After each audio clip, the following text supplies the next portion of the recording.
welcome everybody. As you know, this is the world building session where we discuss the ins and outs and importance of building worlds for your RPGs, from the largest RPGs even down to a small board game. And today we have Marc Palombo with the World of Thedia, is that correct? And then also Clint Staples, who is with the Skirmishers.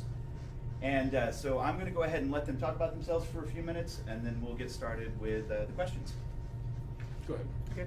Yeah, so World of Thedia is a Dungeons & Dragons campaign setting that myself, my co-author Dallas Pascal developed. It was actually, Dallas and I ran into there about 6 years ago when I first moved to Houston from the DC area. And he's about 10 years younger than me, and it was kind of funny. He's written 4 books already in the World of Thedia setting.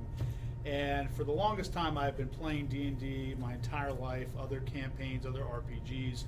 And I had built my own homebrew stuff here and there, but I was really looking for something with a lot of depth and character to it. And so I got to reading Dallas's first book, began talking to him and interviewing him about his campaign setting, and then he said, well, hey, why don't you write your own book, and why don't you put your stuff into my world? And I said, why not? That sounds like a great idea. So I had never written a book before, kind of had him mentor me through the process. I've written 2 books now in the World of Thedia setting. I'm working on my 3rd right now.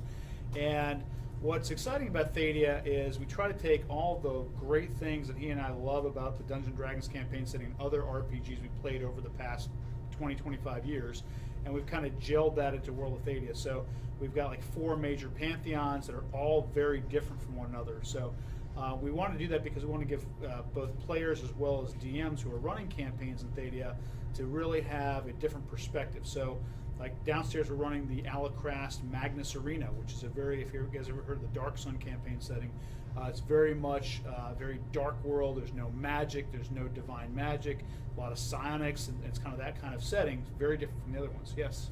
Is that the arena setup? That's the arena setup downstairs. Yeah. My son's actually running the first. Attack each other. Yes, yeah, we're just doing a straight PvP, just kind of have fun with it. And then where I wrote my books is another campaign area called Loreguard, which is more of a Ravenloft. You've from that whole setting, very lots of undead. It's got some darkness to it, etc. And then we have another area called Corvana, very much like Game of Thrones, where the wall is, and winter is coming. It's very all these Norseland kind of Viking characters, etc. And then with the books that Dallas wrote is based in another area called Runa Thedia. And Runa Thedia is more of your traditional fantasy, some high magic, steampunk kind of attributes, as airships and things like that. So again, we try to take all the wonderful things in the world and make it unique enough to the other D&D campaign settings out there to make it kind of a fun world to play in and to write about. My name is Clint Staples. I'm working currently out of the Skirmisher Game Pavilion, which is just downstairs, outside the front door of the entryway to the main hall. I come to this from a slightly different perspective. I had a master's degree in history, and that's always been really important to me to look at things from an understandable, followable way. So my world design often reflects historical stuff. Currently, I just finished a skirmish game set in Ragnarok, the Age of Wolves, or is what we're calling our setting for the miniatures game, and it's basically the run-up to the beginning of the Ragnarok of Norse mythology. So as in Game of Thrones, winter is coming. The first stage of Ragnarok is a winter that lasts for several years without stop, and so things become far more dire. Of course, monsters move in as well. Things that originate in the other of the 9 worlds start moving into Midgard, and all of the war bands that the various players take on have different ways of dealing with that. Some of them actually are frost giant war bands or troll war bands or that kind of thing. Some of them are traditional Vikings. Others are Vikings who have cast off the traditional structure of society and become brigands and outlaws and stuff like that. And they all perform differently on the table. And that's the miniatures game. I also ran, I'm finishing up, we'll be kickstarting soon, the Ragnarok the Great Winter, which is the role-playing game that takes place in that same milieu, and they use a comparable rule set, so you can actually take your warbands from the miniatures game and move them right into the RPG. All of the background is identical. So there's a lot of it's intended to be essentially 100% crossover. I've also written some other things in the past. I was the original designer and co-writer of the D100 Oddity series that we have a number of platinum sellers on Drive-Thru RPG. It's a little game aid for GMs, but it's a kind of thing that really helps deepen a world with very little effort on the GM's part. Essentially, rolling a couple of D100s as a way to provide you with scenario hooks, little things to find on shelves, things to find in the corners of dungeons. Our first one was 100 oddities for a creepy old house, which went platinum a few years ago. But we've also got 100 oddities for a treasure hoard, for example, which we also provide you with a way to generate a treasure hoard for yourself for your games. It's all system agnostic, so you can use it for D&D, but you can use it for Pathfinder, for RuneQuest, whatever system you like, that kind of stuff. So. Yeah, it's so funny. My son actually is just running a 5e Norse mythology campaign. Oh, right. I got to send him over to your table because what you just described is exactly the game that he wanted to run. Cool, and actually we have the Age of Wolves set up downstairs right now, and when I'm not doing a panel, I'll be running that as a sort of pickup game throughout the day. So anytime people want to come by, you can play for a turn, you can play for the whole game, however much time you got. So it's pretty fast play, a lot of fun. You get to kill Dralgar, but you can be just as nasty to the other people around the table. Right?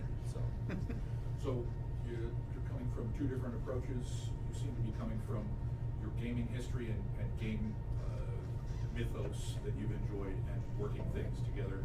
And you're coming from more of a historical and mythos based. So you're creating worlds from kind of two different directions. I wouldn't say that for myself exactly.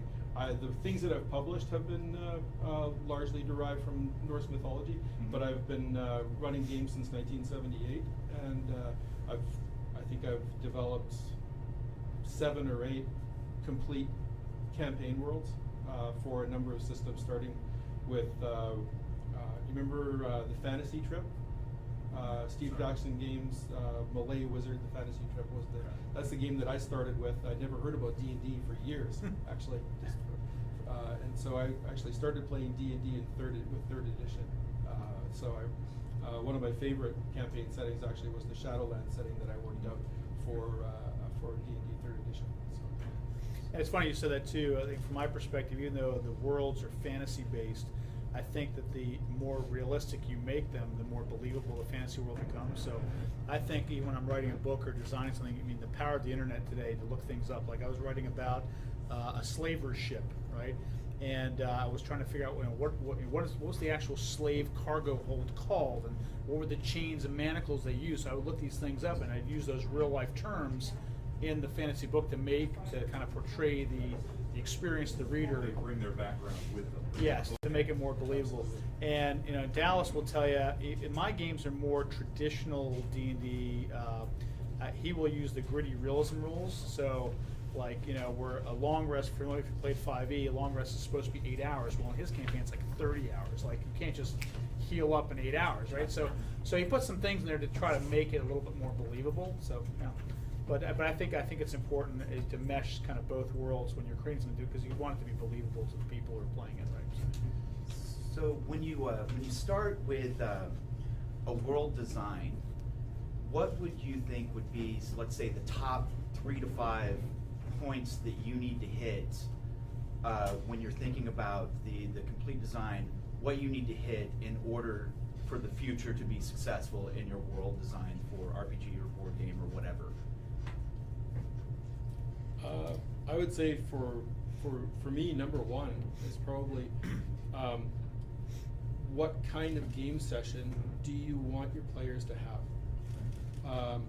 Because you can do a lot of the design of your world that never comes into play if you are designing a world for the wrong kind of game session. If what you've got is a group of players that really focus on combat, for example, and you've got a highly nuanced social and political situation with, you know, interplay between various pantheons of gods and that kind of stuff, then you need to think about how much time you want to devote to those aspects. If those are going to play centrally in your game, that's great. If they're going to be on the periphery of your game, then you've got only. I mean, we're all GMs. I don't know about you, but I only have so much time to write a game that I'm going to run. Otherwise, I move on to the next thing because I haven't found a group to play it. Yeah. So you got to focus on the things that are actually going to be used around the table. Yeah, I look at it from two different perspectives. I think from a writer's perspective, I do think about all the bigger picture things. So you think about the world, you think about, okay, what's the society you're trying to create? Is it a lawful or chaotic society? And from that society, what are their motivations? So is it a city that you're writing about that's a port city that has fishing as one of their primary trades, right? And so how does that city thrive, you know? Or is it a chaotic city of orcs and goblins that goes around raiding other things and stealing from other folks, right? So you have to think about how your cities and your countries interact with one another from a writer's perspective. And I think even when I'm game mastering, dungeon mastering, to the point was made earlier that there's a tactical session. Like if you're playing a gaming session, your players just want to go hack and slash and go fight a bunch of things, then you create a session that's designed for that. But if they want to have more of a sandbox environment where they want to interact in the local taverns of the city and understanding what's going on in that environment, you have to really look at that. So I think that the 3 or 4 things, back to your original point about world building, I think is, what is the political system? What's the theocracy? Is religion really important or not important? What's the merchant class system like? How do they buy and sell and trade and make money, and how does the populace thrive? And then what do ultimately the people think about the leadership? And is the leadership, is it a king or queen, or is it a council? So I try to think about different things, and I know Dallas does this too. So each city has their own political system and different leaders, and how do the people interact with that? It makes for a really fun game and a really fun experience. So I want to introduce real quick Breandán, who's walking, who is the designer of the Dark Nova campaign setting. So go First ahead. of all, I apologize for being late. 100 miles of rain tends to slow you down. No worries. For me, there's the overarching concepts that I have balancing out sandbox versus established lore. And that goes from everything from the overall setting down to the micromanagement of individual cities and such. And with that, you want to be able to establish, at least the way I tend to do it is I establish a set of core key linchpins of lore. Basically, well-developed cities, well-developed nations, well-developed factions. And then I leave other areas that are more generally described or just outright open. And you want to do that so that GMs can make their own mark in the world. And they can use what you've already established as the lore, as a template, as a guide, either to copy or to create something in opposition to that. For example, if you have a preponderance of civilizations that are more stable and civilized, they might want to create one that's barbaric as a counterpoint to it, and vice versa. And for me, when you're developing a world, finding that balance is a bit difficult. I have to admit that, because there are some settings where they've gotten in micromanaged everything, doesn't leave a lot of room for the GMs to make their own mark. And then there's some that they just describe a little bit, and a lot of GMs, novice GMs especially, are left scratching their head wondering where to start with it. So you kind of have to figure that one out as you go along, balance it out. And that's what alpha and beta testing is for. You get a lot of feedback on that. So when it comes to kind of designing, especially political machinations, what do you kind of suggest that people either watch or read to get an idea of what a functional or a combative political system in particular would look like? So what books would you suggest people watch if they want to look at what shows, kind of get an idea? you just watch the Senate hearings if you want to see combative. All right. Yeah, you brought politics up. No, I'm just kidding. No, but long story short, yeah, at least for me, it was easy for me. I was actually a government poli-sci major in my bachelor's degree. So for me, the studying of, in fact, I think one of the classes I took was inner city development, right? And I never forget, my professor told me years ago, why did Detroit fail so bad? And it wasn't necessarily about the auto dealers pulling out, but it was this constant of underage African American men who were constantly running into gangs, going to jail, and then all these women that were stuck raising as a single parent, raising these kids. And then this just constant cycle of gang at generation of generation. So from a political perspective, you think about that when you're developing a city, your point about factions and things like that, if you have a thieves guild in that city, right, how does that thieves guild interact with the politics? Is it like in Japan, like the Yakuza, where they're kind of just, hey, we know they exist and we let them exist and we're cool with it? Or are we going to hunt them down at every angle and fight against them? So I think that's kind of one cool aspect to throw into it. But I think I think Game of Thrones is a wonderful book if you like that sort of thing from political machination. I think there's wonderful, great things that George R. Martin's written in there to look at that. But yeah, I mean, just pick up a poli-sci book. There's tons of. I look at history as a great reference for anything you're building if you want to kind of add that realism to your world.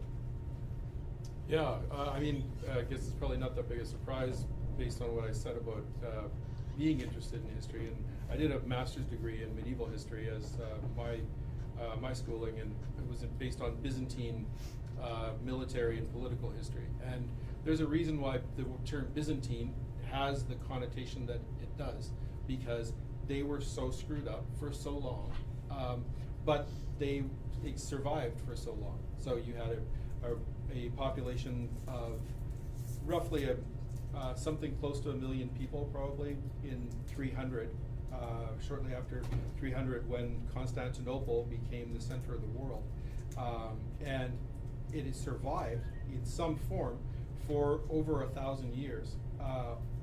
And during all of that time, you had successive waves of barbarian invasions that we all know the names of the Huns and the Mongols and stuff like that. But those are just the top two. There were probably another dozen or more cultures that swooped in, and they survived all of those until finally they dropped the ball in 1453. So there's a lot of stuff right there that you can get into, and it's a little bit more accessible than you might think. Harry Turtledove wrote a series of books called the Videsso Cycle years ago that deal with a lot of the political machinations of a fantasy version of that.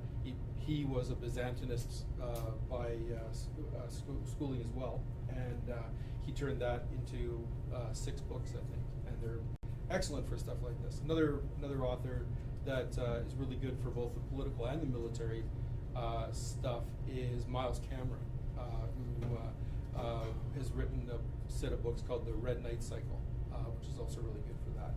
It's been compared to the Game of Thrones. I find it more accessible, a little bit more active, and far less hard to survive the death of your favorite character, because it's just not quite so bloodthirsty as so those are 2 that I would recommend. But as far as how to look at designing for something like that, yeah, definitely take a look at the 100 Years' War in France, for example. It's another great example of complete breakdown of international policy and relations that would not be very difficult to see in modern terms. All you have to do is remove the hooplons and the mail shirts and put people in legal lawyer suits and stuff like that. Give them a different kind of power, and it's all very familiar. Pardon? And the build up to World War I. Oh, absolutely. Yeah. What's that? The build up to World War I. A lot of people. Oh, yeah. Most people studied World War II. They forget World War I. The machinations that led to that were just use the phrase Byzantine nightmare of empire versus empire level subtle intrigues, and it just created a perfect storm that blew up the face. When you mentioned France, first thing what everyone has, I think of the show Vikings. Right. When they actually go to Paris, and it's such a great. I mean, if you want to get into that, it's such a great portrayal of what you just described. So. Yeah. My specialty, what I focus on, is more than Europe for obvious reasons, but most people don't realize the depth of complexity of the social and legal structures of not just Scandinavian cultures, but also Celtic cultures. In fact, Irish common law to this day is still based on Breandán law, which goes back 3,000 years almost, about 2,700. And you can find some very interesting social structures and even legal codes there that you can use for, I actually use them for science fiction, believe it or not. You can use it for fantasy. I think hands down the fit test, the Breandán Law would be, if you ever want to make a dwarven legal code, it'd be a good way to look at it because it's a very clanner-based structure. But something that a lot of people also, they look at Game of Thrones, they forget the source material blows that out of the water. I guarantee you, Martin did a good job at it, but when you get to the Papal States and the things that went on there, you get to the War of the Roses, some of the machinations that are going on were just absolutely nightmarish in the complexity. But if you don't want to go through and do all the research and studying everything that happened there, just read the source material from Machiavelli, The Prince, or his Art of War. Those are two books I recommend if you want to get into some really, really complex and backstabbing societies, because they are ruthless. I mean, they just take morality, throw it out the window, and go, what will give me what I want? The most effective and efficient way to do it, and to hell with morality. I've got a question, and that is, when you're looking at that kind of depth in society and in the culture and things like that, but you have a game that specifically is focusing on, say, Melee or something like that, you're not going beyond the edges very much. How much do you keep in your back pocket? How much do you bring when you really only need this much? Probably you'll only use this much, but it might deviate. You've got to be able to pull some things in. At what point do you figure you've got enough to work with? Yeah, I'll just answer from a dungeon master perspective, right? So I try, and some people disagree. I think Dallas is more sandboxy, so he keeps everything out there. So he just kind of lets the players go where they want. To me, it's a little too much. Sometimes it gets kind of boring, honestly, for the players. So I try to think ahead of time, like this session is going to be about this, right? So like, guiding them through. yeah, so it's kind of a guided path, which is pretty much our last 4 or 5 sessions we ran. In fact, my daughter's right there. She was playing one of those games, so she can attest that. But like the next one they're going into, they just finished their tier 2, kind of modules and stuff they went through. But now we're total sandbox. Like I have no idea where they're going to go next. So this is where I bring in all the content that I have from my books and other stuff to have it there available for them. So I think you have to have a good mix, and I think So that any mix of good, flex. yeah, I think any good game you want to do a little bit of both. I think if it's too combat, your players are going to get burned out eventually, and if it's too much of the ethereal, they're going to say, hey, where's the combat and the rolling Oh, no, dice? we're just talking about So I think it's always good to mix it up. Yeah. Yeah, I think you really have to take the cue from what your players are interested in. But you were talking about keeping things in the back pocket. Right. It's great to have deep back pockets though, right? If you have done all of the background work on your world, then when someone goes off book, or when you have a session where you're not standing at the door to the dungeon, right?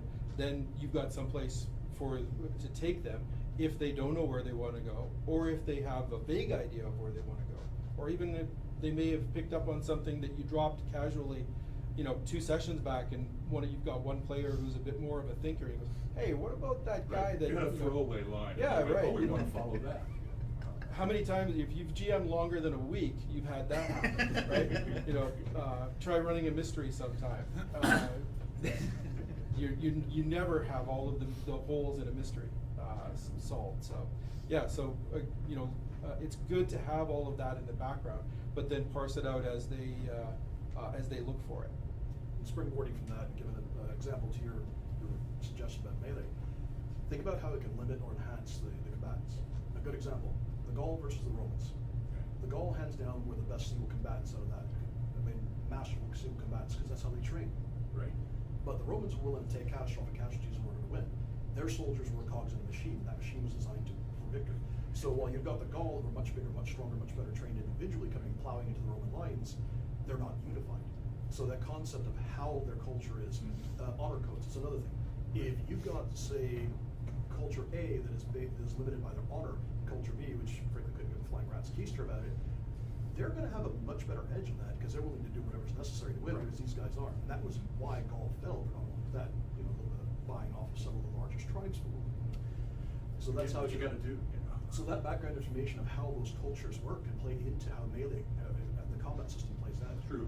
I use that in the setting I wrote because It's a motivational element. the most powerful military group is limited. They could easily overrun just about everybody else, but they're limited by their code of honor. It limits them from doing things like that. They believe that their might is there to protect the weaker races, not to go out and stomp them flat and slay them. So, Yeah, to dovetail on that, I would say the funniest thing I ran into as a much younger guy, you ever played the old Pool of Radiance gold box games?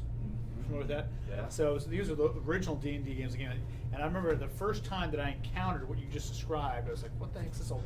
It was not the first one, but the second one was the Curse of the Azure Bonds. And in that game, you fight the Zentarum. Like, who the heck are the Zentarum? Like, I had no idea. I'm fighting the and then all of a sudden I realized, oh, and I wanted to go look it up and understand who the Zentarum were in the Forgotten Realms. And it was this whole deep state kind of in the Forgotten Realms just trying to take over, It adds more meat to the and so then when you're fighting the Zentarum, it gives your players an excuse. Well, who the heck are the Zentarum? They're going to want to research that. Or you fight the cult of Moander later. Like, who's the cult of Moander? It's a religious cult. So I think that flavor, to your point about adding to combat, by throwing those kind of characters into your combats, will make them want to learn and experience. Well, who are those guys we just fought, right? So if you create this world and you've got a situation where you've got to bring that in, do you have an NPC come in and do some exposition on, oh, by the way, my It brother could. was killed by them because they believed this? Yeah. This is enough to. Yeah, it could be research they do on their own. I mean, there's a whole different way to Okay. play. But yeah, that's a great idea too. You can also have your rated character creation, have your players choose things that they don't like. Yeah. Their characters don't Yeah. like. People, races, Okay, right. cultures, right? Yeah. It doesn't have, you don't have to be all Yeah. monsters. You're open for the conflicts that may occur because of Absolutely. And that's another great thing too. In fact, and I love this about 5e with the backgrounds they give you. So with the background features, some of this will have a secret feature thing that only you and the player know about, and then you can actually choose the player to introduce that to the group at that Oh, time. okay. So we have that happen occasionally too, where I'll actually say, okay, now you can bring that secret you almost factor. have like they become an agent of that Yeah, aspect so of so the yeah, world so you're if you have a creating. good group, you'll have some of those where players have their own kind of secrets, and they can choose when they release that to the party or not. So it's kind of a fun thing to do. So, kind of, go ahead. Yeah, go ahead. Do you see if there's still room for published world-building source books, and where do you see that going? Or how do you see that trend going, whatever it is, for like the next decade? And in particular, like what kind of format do you also see that being the best format, like print or e-copy?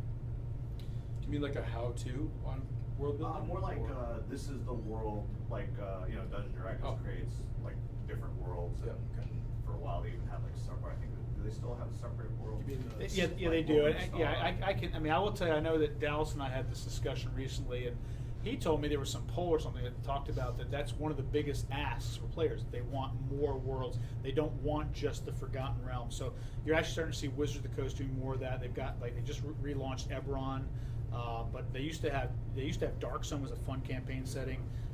I just saw a guy at Gollum's Gate the other day running a Planescape saying you can go to any world you want to go to. So there are definitely others out there. To your point about the Midgard campaign, I forgot who comes out with it. There's actually one this the whole Midgard setting in D&D 5e. There's another one that is focused on a Middle Earth Tolkien setting now. So I think there's still room for that. I think people I think players crave that, and that's what we're doing with Thadia. Kind of the same thing. We're trying to provide them just an alternative campaign world to run their games in. I'm a dinosaur. I still run first edition AD&D. Yeah. I'm running a 5e Greyhawk game. Yeah, so I'm still so- running. I got 2 books that I started off with in 1982, so I kept that string going. But I bounce back and forth between Forgotten Realms and Greyhawk because those are the 2 settings I started off with. But back in the day, I mean, you had, was it about 13, 14 different settings, key campaign worlds. Yeah. You had Red Steel, you had Mystara. Mystara, Yeah. Forgotten Realms, obviously, Greyhawk. There was the original, which was Blackmore, that goes back to like Chainmail days. So there used to be a lot of different campaign settings. And now you're starting to see, they choked it down. With 4th edition, they had it just their setting, and now you got Forgotten Realms, and they're starting to expand it back out. The thing I like about 5th edition is translating stuff from 1st and 2nd edition material over to that is a lot easier than it was with 3rd or 4th because they've gone back to the core of story and narrative-based game running. So the mechanics are easy to tweak. That mechanics also a little easier to translate over to. But it also depends on if you mean third-party material for existing games, or are you talking system agnostic settings? Either third party or even the original creator of whatever system. The third party is definitely, like you said, there's a lot of demand for that. System agnostic settings have pros and cons. The pros are pretty obvious. You can use them for whatever setting, whatever system you're running. The con is because it's system agnostic, you have to come up with the stats for everything in there. That, if you like that, if you're a big crunch GM, then you're set, you're golden. If you're a fluff GM like me and I like story and I don't really like stats, then I palm that off to someone who loves mechanics and mathematics because I did not do well in math. So you're saying you would rather use published material specific to a system? Is that what you're Personally, I like to come up with my own. That being said, you could actually, there is a niche for things like role builders, guidebooks that they used to have, where you can actually give material out there for game masters to create their own worlds and give them samples and templates to build off of. A lot of people have their own little, I guess, personal fan fiction, for lack of a better term, they want to create and put that into a game. And doing that allows them to use that as a skeletal framework on which to build that out into a full campaign world. And there's a niche for that. There's a niche for third-party campaigns for existing systems and system-agnostic books as well. Yeah, I think it's also for playability too. I mean, it's depending on your audience, right? So 5e and Pathfinder are the two most popular RPGs out there. You're going to create a third agnostic setting. Don't expect a lot of players to immediately gravitate to it. But if you say, hey, it's, you can use the Pathfinder or D&D 5e rule system, you will probably get more of a player base. So, can I tailor? So let me ask you, using Pathfinder or 5e as a great example, they are publishing, X amount of world building source book material. Do you think it's a good idea for those particular players to expand that, or to be reserved about that, and maybe not as far as like from a business standpoint? Well, as I said earlier, that's what we're doing in Theta. We think there is a demand for an additional 5e campaign world, which is how we've kind of built ourselves. And it's great because I think both for Pathfinder and for D&D, they have their open source system. So you can use the SRD 5e system for D&D and PFSRD for Pathfinder. And so that makes it a lot easier. I mean, back to first edition, Gary Gygax and those guys, we love them, but they had everything on lockdown. It was like you could not get into that world. But now, anybody, they've got the dmsguild.com. You can go and you can write I actually wrote some of my own modules and posted them up there too. You mentioned drive-through RPG. So again, you can create stuff now using SRD or PFSRD and just immediately publish it, which really eliminates a lot of barriers for you. Yeah, provided you don't get into copyrighted material that's in those settings, you're good. Yeah. Say that again? So provided you don't use copyrighted material for Yeah. the settings, because there's a weird quirk, and this is why a lot of the open source stuff came out. People started realizing, they did a little legal research, and realized you cannot actually copyright a game mechanic. You can copyright the nomenclature to it, like for instance, THACO, you can copyright, but rolling a d20 versus a target number, you can't. Because that goes way back to, I think, the 19th century, they first started setting up patents for games, things like that. Yeah. So you can't actually copyright the mechanics, just the nomenclature to it. By doing the source material, they're getting ahead of the game, so people aren't just automatically thrown out there. So they get a little bit of credit for the licensing, and you're able to use their specific nomenclature for your third-party systems. Yeah. Provided you don't use anything that isn't part of that, yeah, you can produce whatever you want. And self-publishing, especially like drive-through RPG and such, has lost a lot of the stigma that it used to have. It used to be seen as kind of the cheapy way of getting stuff out there, but now TSR's in there. Wizards. I'm never going to break that. Wizards of the Coast is on there. Paizo's on there. All the major game manufacturers have got their stuff up there. And independent game manufacturers, that's a godsend for us because we're able to get stuff out there without having to upfront $30,000-$40,000 in printing costs. Yeah. We can get our books out there. Yeah, and there's some great articles to your point about that. I read a few of them to really understand the mechanics. So if you're creating a game system, yeah, you get a lot of restrictions you got to be careful about. But if you're just creating content, again, campaign world, modules, whatever, you're cool. In fact, it was really funny. The article said, for example, you can't copyright Mind Flayer as one of their copyrighted things, or Beholder. But if you say this is a four-eyed, eye-stalked behemoth, right? You create your own name, but it happens to have similar stats to a Beholder. That's your content. You created it. You know what I mean? So there's some really interesting rules. So definitely do some research on the internet when you read some of those articles, and you'll understand the copyright issues. But they're really easy to get around. I can say this, the American legal system has created some of the most creative legal gymnastics I've ever seen. Finding loopholes and going through them is like watching, it's like watching Cirque du Soleil going through. Yeah. In fact, I'll let this gentleman ask, but I'll tell you a really scary story I ran into with the DM skill folks in a second. But go ahead.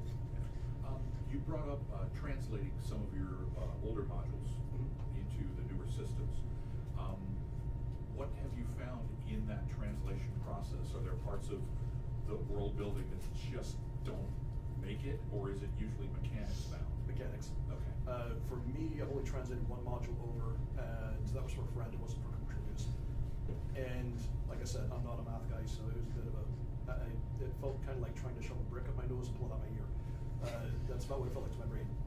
But that being said, translating from THACO over is fairly easy because the way 5th edition works now, instead of dropping THACO down, you basically just add to the armor bonus up, reverse it, and that's how your bonuses work. Yeah. The only real big issue you're going to run into is things like Assassin's abilities, Thieves, the old first and second edition Thieves skills, things like that. That you gotta get. I got lucky and I got a break because he uses Because the what, it system. changes the balance in the world? Well, no, it's the way the 5th edition does Thieves skills. Okay. They just use it as a lump skill set. Yeah. Whereas in first and second edition, you actually had like pickpockets, burglars, things like that. I got lucky because he actually cheated and just ported that over because it's a system that can easily be plugged in.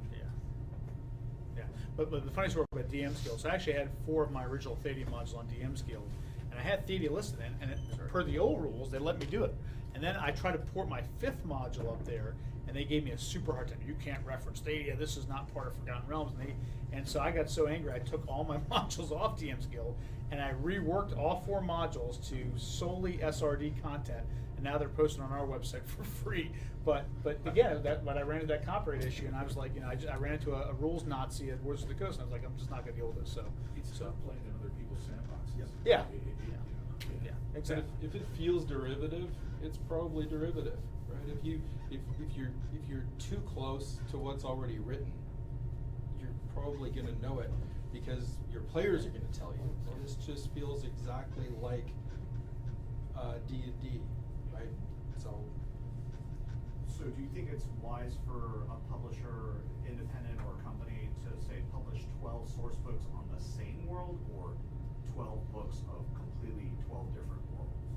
That has a lot to do with the expanse, the span of those 12 books you're talking about, right?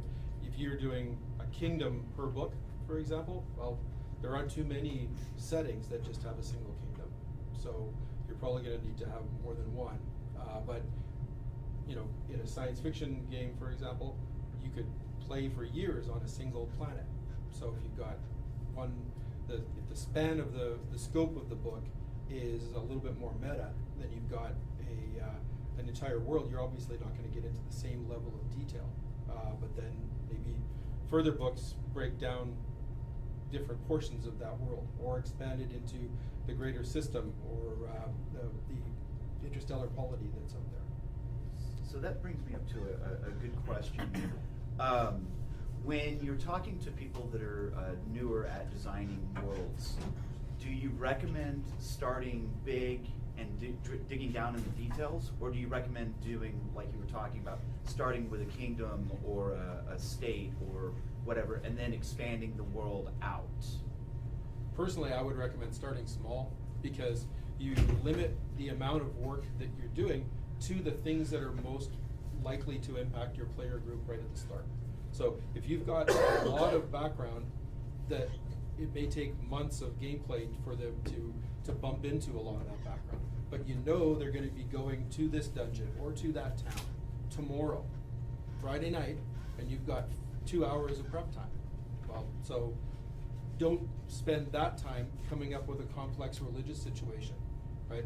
Do that when you're driving to work on the following week or something like that. Think about that when you don't have a time crunch, right? So start small, whether you're doing a sandbox or whether you're just doing a single dungeon, and work out from there. That's. I would say outline big, detail small. Get a basic outline of the overall setting, but then start with the smaller details, as he said, and work your way up from there. That way you at least have a framework of how the overall picture is, so if they decide to go off the rails, which we always do, then you have something to work with when they do that. And be flexible about that outline. Yeah, I think I'm somewhere in the middle. I think from my perspective, even when I started my first campaign setting in college, I think back to Gary Gygax, he started with the city of Greyhawk, right? So I think he did a really good job of fleshing out Greyhawk, and again, as we talked about earlier, the politics, the merchants, the guilds, the caste system, all that fun stuff. I did the same thing with our city of Gandrifar, which is in the continent of Lorgar. In fact, I'm running a game on that later today. And I built my world out from there. So I was really critical that if they're going to start in this city, and it's just like the new 5e season, they're starting in Waterdeep. You really want to make the city deep and make the city immersive, and then you can go out from there. Then they travel to a village, whatever. In fact, even one of the original Temple of Elemental Evil settings that Gary Gygax wrote about started in the village of Hamlet, if you guys may have remembered that. And he did such a good job of detailing that little farm village. You could literally spend sessions just running around the farm village, and that was actually a lot of fun. So, so to that point, I think start small but detailed small, whether it's a village, town, or city, and then go big afterward. That's my opinion. And in reality, most people in medieval settings didn't leave their own village except for pilgrimages and, for festivals or the market, things like that. And in a sci-fi setting, unless you've got extremely advanced sci-fi with teleportation or where, interstellar travel is, you're in your car, most people are going to live most people today don't even live in their own cities. But most people aren't going to leave their own planets. So you can put that detail in there, you're going to get a lot of that build-up. Yep. So we got about 4 minutes left. Do I have any other questions from the audience? I missed the beginning. Can y'all start over? They recorded it. Hey, cameras for you. They recorded it. We have recorded it. I do have one more question, in that you guys obviously have a breadth of experience in world design. How much has input from the players on specifics, like how much has that benefited you or not? Saying like, okay, well, we want to go here. Well, what does here look like to you? You tell me what here is. How has that played at all into your world design, and if it has it played out positively? Yeah, absolutely. In fact, going back to my first college campaign setting, in fact, a lot of those same characters are in my books because I took the campaigns and I was like, oh, let me use this character and that character. And so all that content was there. The 20 years of content are in those books from all these previous campaigns I ran. But so if I had a gnome and he was from a gnomish village, okay, let's tell me about that gnomish village, and so they kind of help me flesh it out. Or I'm from this dwarven city in the mountains. Tell me about this dwarven city. So they would help me. Feedback loop. Oh, absolutely, absolutely. I think that's critical. We in our current campaign, Allison knows we have characters playing a samurai. So I had to create a whole kind of adventure based on the East Asian cultures of a Japanese setting. So it was kind of fun to do that too, and I got that feedback as well. So. And you can front load that or back load it, so you can take people's input as the game is already developed, or you can start when you're world building. You can involve your players right from the start, right? So you might have an idea for a particular campaign, but if you got no players, then you're obviously not GMing it. So if you know your players, you have a better chance of getting a setting that they're looking for. But why not ask them? Especially if you don't know every aspect of your world. You may have some really strong notions of what you want for politics, or what you want for religion, or which races in a fantasy world or sci-fi setting. But maybe your players have things that they would really like to see that you never would have thought of. I've done it a bunch of times, and I got to say, every time I get surprised by something. At least one thing, usually several things that my players come up with that they'd like to see in the world that take it in directions I never would have come up with. And the world is richer for it every time. I think every major campaign setting out there has got NPCs and factions that came up from the alpha testing or from their own personal game plays. I mean, I had it with Gygax with his group. That created a lot of the NPCs you see that are now the names behind the spells, Bigby and such. Those are guys that were actually their characters in their play. In my setting, one of the major mercenary corporations actually was founded in alpha testing by one of our developers as we were playing it out. He started off as a privateer, wound up getting a small fleet, and grew from there. And now he's got a mercenary corporation, tens of thousands of people in it. So you having other people add content to your world, then who owns that content? The person who publishes it and the author. I mean, that's how it works. I mean, I actually don't have to, but I just think as a courtesy, I will ask my players, hey, is it okay if I add your character to my book or this and that? And they've all resoundingly said yes. Hey, we'd love you to be so. But I mean, you will have some people out there. You got to be careful. Well, hey, you can't use my name in this unless you sign this contract, right? So I think it's a courtesy to ask first.